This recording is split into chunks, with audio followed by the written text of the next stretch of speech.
paying her back again with the tourniquets. He was a little confused. His level of conscience was decreasing a little bit. He was still in that state of shock. What I mean by that is he was still surprised that he had gotten hit, but due to him being in good shape, he was able to sustain his own respirations. His respirations was like maybe 24. Pulse was 120. So he was able to sustain life, and he will be fine because I checked on it long enough to get him back to the hospital, the Rural 3 over here in the Wire.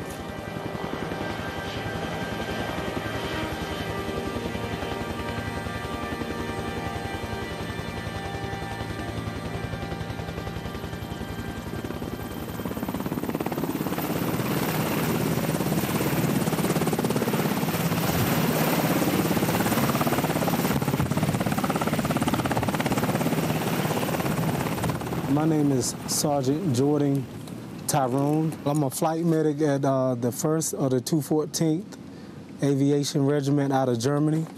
We have a motto, striving to save lives, and every day we go out in the wire, we strive to save lives, because that's our mission here.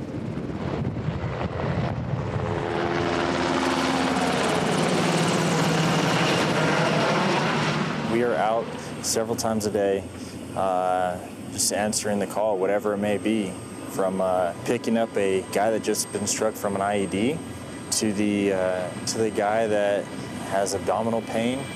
That facility just can't facilitate running the necessary exams. We need to move them to a higher echelon of care. So, the full spectrum of injuries, averaging anywhere from 5 to 15 calls a day. So you can get pretty busy.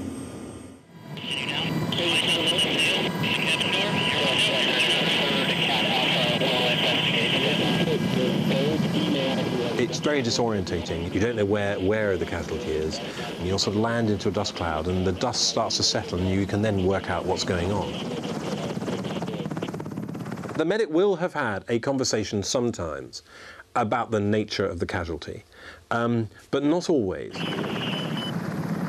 And so what you'll have is this briefing in the dust where the soldiers will tell the medic exactly what they've done. Have they applied morphine, how many tourniquets, and what else they may have done to try to stabilise the casualty.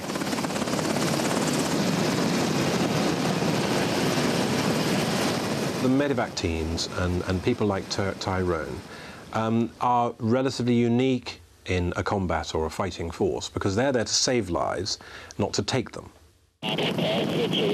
And I remember the image that is left with me of a pregnant Afghan woman looking across and seeing her mother, who was very much worse, in a much worse state than she was, and seeing her trying to be saved. I found that very moving as well. A lot of the missions we do are local nationals. The 3 we did today were local national. Probably or roughly about half, if I had to guess. We'll go in for anybody. We go in for locals, we go in for soldiers, we go in for coalition forces, we even go for enemy POW. Everybody was treated equally. There was no distinction in these crews and the medics like Tyrone in the effort they made to save any life, and that could be a Taliban life. We would only know if a Taliban had come into the helicopter or an enemy insurgent because a Marine would accompany them. So, and they'd normally be handcuffed if there wasn't a good medical reason why that was inappropriate. And we had people who had been making bombs. There was one person who got blown up by the bomb they were making. And we'd have quite a few Taliban come into the helicopters. But Tyrone would apply the medical assistance to everybody universally, and that was quite an impressive thing to see.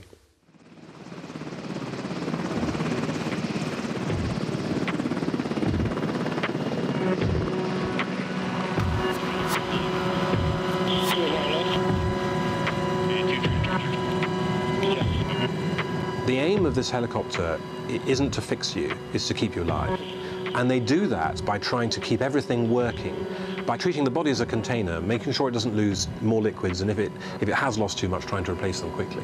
Trying to reduce the shock, trying to address pain, and trying to ensure that they contain the body so it can cope by staying alive long enough to get to the hospital where they can really start sorting you out.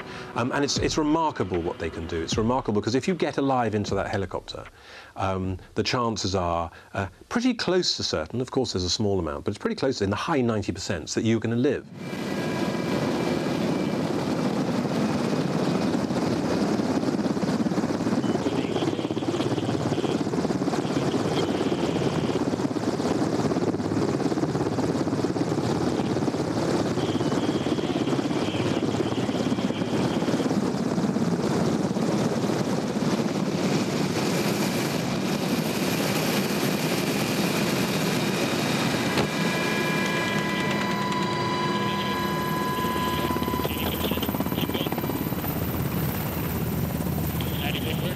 If you look over the history of the conflicts that the U.S. has been involved with over the years, each war we've learned something new.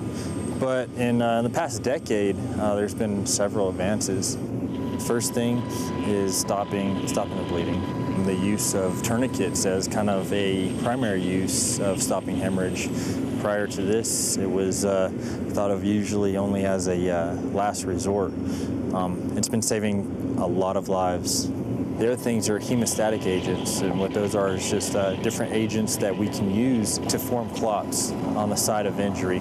So stopping the bleeding is probably the most important one right now. Airway, that's another thing that if we can manage the patient's airway, they have an increased survival rate. So we're doing right by that. Group we were with, there were actually 6 helicopters, and 3 of them were medical helicopters and had red crosses on. The other 3, they're called chase helicopters, and their job is to provide a sort of close protection. And they all have machine guns, and in the event of coming in to pick up a casualty from a hot landing zone where there's still a fight going on, they're there to provide covering fire. That's up 73, safe on deck. They want us to go first. The guy's running towards us. He's in the start of the swing. And dealer, which way you want to take the zone? Just up once you have the patient here approved to depart to the west and climb. Copy. Cut 3 captains west and climb. With 30 seconds. We're copy 30 seconds. Just be advised, I got about 1 minute till I'm bingo. I'm on the deals right now.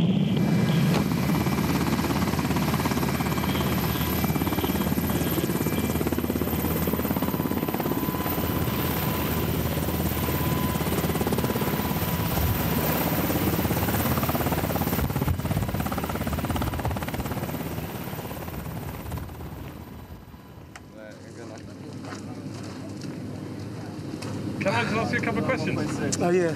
Yeah, about the patients, how it went. Are they going to be okay, the guys? The guy's going to be fine.